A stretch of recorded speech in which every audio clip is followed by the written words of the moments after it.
আমি যে এলাকা থেকে উঠে এসেছি সে এলাকার মানুষের জীবন মূলত জুম চাষের মধ্যেই সীমাবদ্ধ।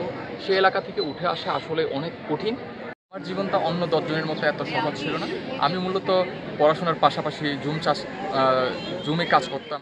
দেশের পার্বত্য জেলা খাগড়াছড়ির পানছড়ি উপজেলার দুর্গম এক পাহাড়ে বাড়ি অমিত ত্রিপুরার। ছোটবেলায় বাবা হারানো অমিত পরিবারের 6 ভাই বোনের মধ্যে একেবারে কনিষ্ঠ। বিদ্যুৎহীন দুর্গম জনপদে হারিকেনের আলোয় পড়াশোনা করে অমিতই সেই গ্রামের প্রথম ব্যক্তি যে বিশ্ববিদ্যালয়ে ভর্তি হবার যোগ্যতা অর্জন করে।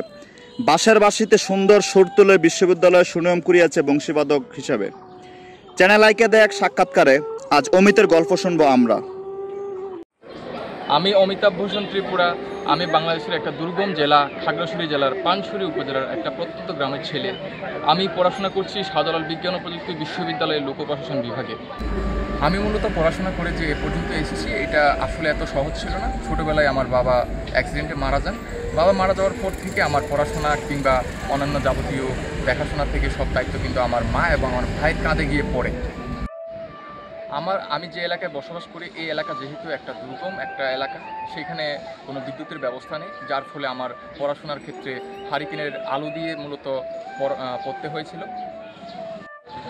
আমার বাড়ির চারপাশ উঁচু নিচু পাহাড় বন জঙ্গলে ঘেরা। আমার বাড়ি থেকে সদর জেলার দূরত্ব প্রায় 35 কিলোমিটার। ওইখানে আমি যে স্কুলে পড়াশোনা করেছি সেই স্কুল আমার এলাকা থেকে অনেক দূরে এবং সেখানে পায়ে হেঁটে যাওয়া লাগে। আমার গ্রাম থেকে আমি প্রথম বিশ্ববিদ্যালয়ে ভর্তি হওয়ার যোগ্যতা অর্জন করি। আমার গ্রাম থেকে যারা উঠে আসে তাদের জীবনটা মূলত জুম চাষের মধ্যেই সীমাবদ্ধ। মানুষ যদি পরিশ্রম করে তাহলে সে অবশ্যই তার কাঙ্ক্ষিত লক্ষ্যে পৌঁছাতে পারে।